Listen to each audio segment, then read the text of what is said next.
What's up guys, welcome back to the channel. Today we're going to be working on a 1996 Chevy Silverado O.B.S Stepside, and we're going to show you how to take it from looking like this to looking like that with a matter of a little bit of time, some hard work, and a few tools that you might have around your house. And I'm going to show you guys some techniques, tricks, and tips how to do that. So be sure you stick around for the whole video. Just a little bit more info on the truck. It is a over 200,000 mile truck, highly abused. This was a theft recovery, so it's missing a bunch of interior trim, missing carpet, needs a full paint correction, has overspray paint all over it, vandalized.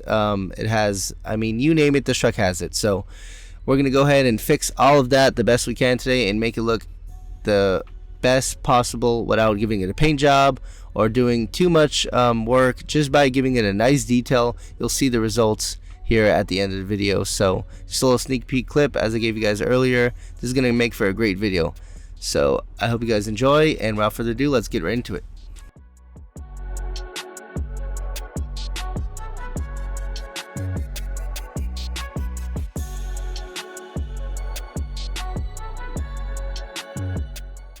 We're going to start off this detail in a very unusual way, and that's by removing all of the rattle can paint and overspray all over the truck. So in this case, we went ahead and did this first because I didn't want to do this after it was being washed because it's a really messy job. So I know a lot of you guys are going to ask why, so I'm just going to answer now.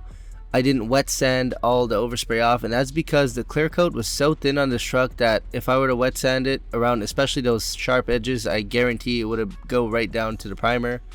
So it would have burned through the paint, guaranteed. So I went ahead and used a lot of you guys can say controversial, so I don't really use it often, but I used something called graffiti remover by Goof Off, and I had to work really quick, and I used that in a polishing pad, a glass polishing pad on my O.B.S polisher, and just made quick work of it, removed it as quick as possible, wiped it with some solvent, and then moved on to the wash process. So it actually worked great. It didn't fade none of the paint, and I removed it in seconds without eating any of the clear coat. So to start the engine bay detail, I went ahead and used my full strength degreaser, soaked it multiple times, and rinse and repeat until it comes out completely clean.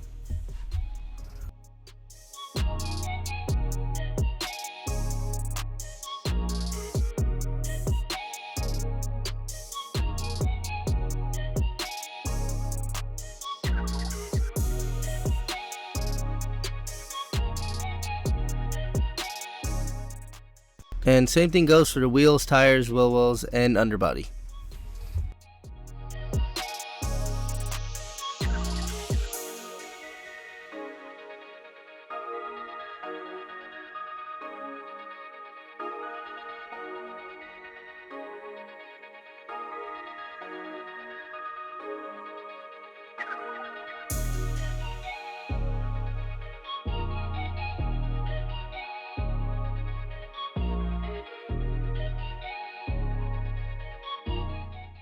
So as for the wheels and tires, I couldn't get the white letters completely clean like I wanted to. I went ahead and tried some Meguiar's all-wheel and tire cleaner just to clean up some of the brake dust on the rims, and I went ahead and used some bleach white on the white letters, but after taking a closer look, I noticed that they were actually weathered and cracked. So later in the video, I actually sanded them down and made them nice and smooth, and they came out a lot whiter, so you guys will see that in some later clips.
So as you guys can see, there's not much carpet left in the truck, but we're going to go ahead and replace it with a new one later. But for right now, I'm just going to start by vacuuming all the loose dirt and clean all the floorboards and all of the interior panels.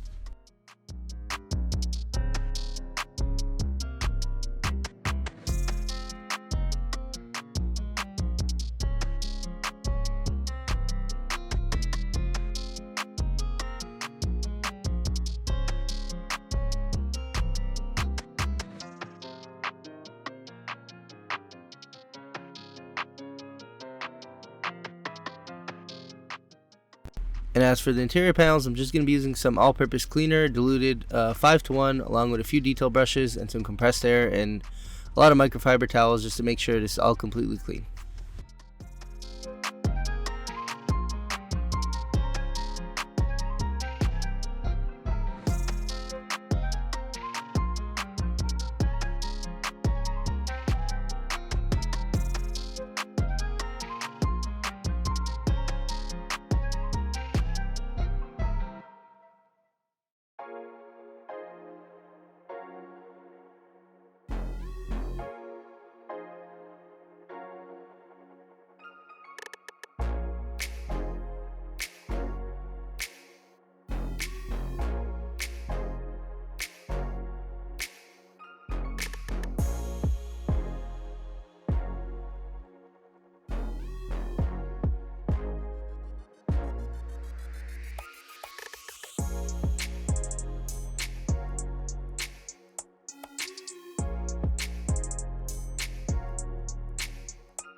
So after thoroughly going through the interior, I'm going to go ahead and move on to the bench seat that was in pretty bad shape. As you guys can't really tell much from this camera angle, but it was really dirty.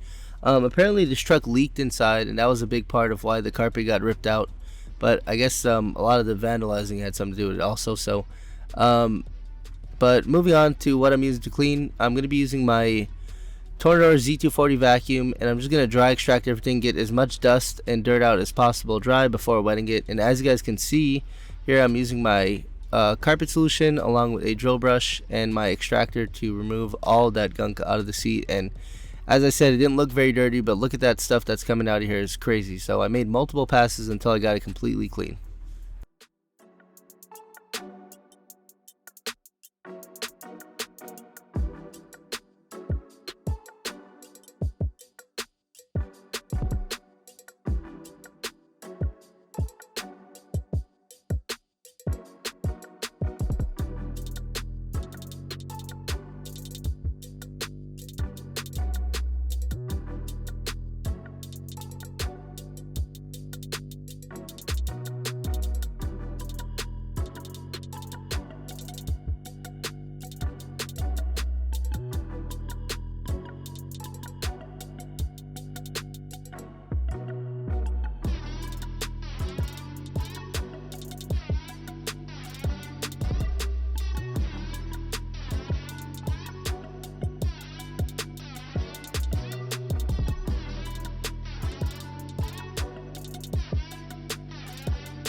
So since this truck was vandalized inside, they stole a bunch of parts out of it. So I went ahead and made a few trips to the junkyard to get a lot of the trim pieces, and this is one of them.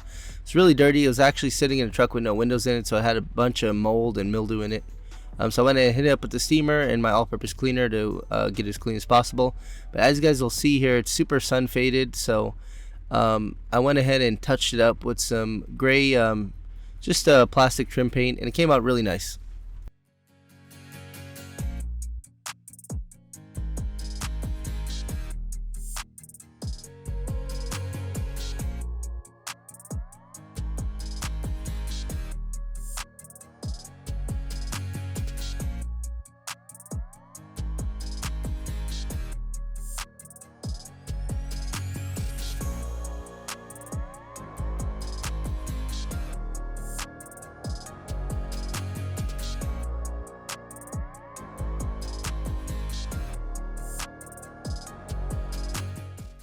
So moving on to installing some of the carpet. Here I'm just going to cut off any excess carpet that we don't need, and this comes with a bunch of bulk extra on it. Now I'm not the greatest at installing car carpets.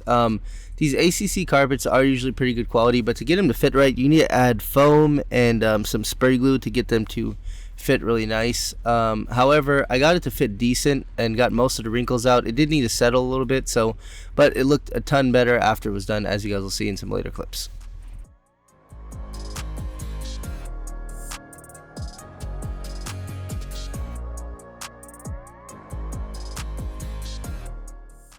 So after we got the seat installed and let that carpet settle down, here I'm going to move on to polishing the paint. I'm going to be using some 3D all-in-one polish along with a maroon or burgundy heavy cut pad from Meguiar's.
So after getting it all compounded and finding what scratches wouldn't come out, this one was actually keyed and it was down to the metal. So I went ahead and wiped with some wax and grease remover and got just a black duplicolor pen and filled in the scratches as best as I could before moving on to polishing.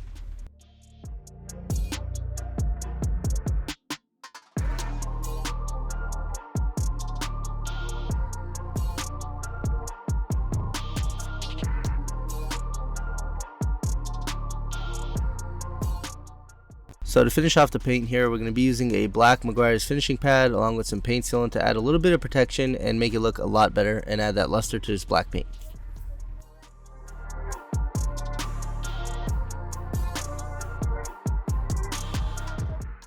So I pulled the camera in a little closer so you guys can actually see these white letter tires have a bunch of cracks in them, and there was no way to get it as white as I wanted it to without sanding these down. So I went ahead and took some 400 grit sandpaper on a dual action sander and just got it all nice and smooth, and then went ahead and cleaned it up with a bunch of different tools, as you guys will see, and got them looking nice and bright.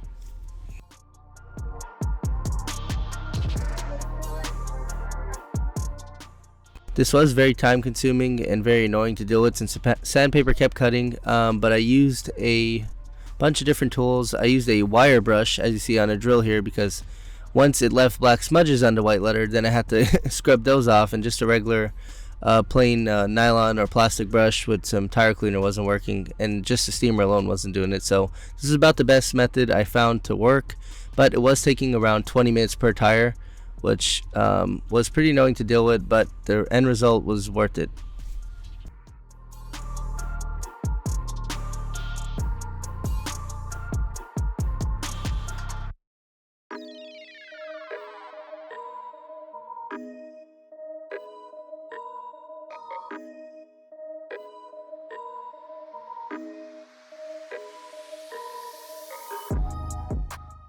So to dress the interior and all the exterior trim, I'm going to be using some Nanoskin interior shine, and the reason I went with this was because I tried some 303 and it wasn't really absorbing right, because a lot of these interior panels were sun faded, and as well for the exterior. So as you guys see, it goes on at a really high sheen, but if you wipe it down properly, it goes to a really nice natural shine.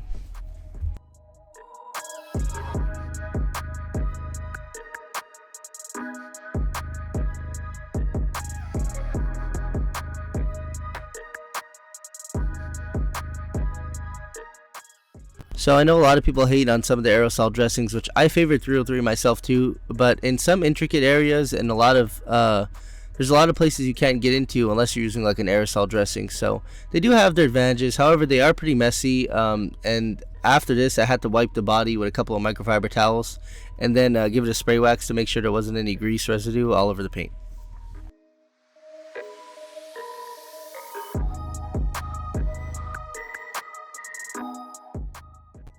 And my final step on the paint is going to be using some spray wax to remove any fingerprints or any kind of leftover wax residues or any overspray from that trim shine we used earlier. And I'll just go around the whole truck with 2 microfiber towels. One is a wiping towel and one is a drying towel. And what that'll do is it'll kind of make sure that I don't leave any streaks behind from the spray wax. So after finishing the spray wax, I went ahead and dressed the tires and wiped the glass, and it was ready for the before and after results. Hope you guys enjoy.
Well, that's gonna wrap up our video for today, guys. Thank you guys so much for watching. Hope you guys enjoyed, and I'm glad you guys are subscribers here. I really appreciate the loyalty and you guys staying subscribed to the channel. And I know I don't post as much as some of the other YouTubers, but this isn't my full job. I plan to make it real soon here. I have some big announcements coming up pretty soon, and I got a really cool detail video coming up really shortly, so be on the lookout for that. But just before we end the video, I gotta make a shout out to a very special subscriber from Anchorage, Alaska. So little McKenna Morris, if you're watching this, I hope you enjoyed this video as much as I did making it, and I hope you watch some of the future videos I got coming out, because I got some really cool ones in the near future here. So this video goes out to you, and I will see you in the next video.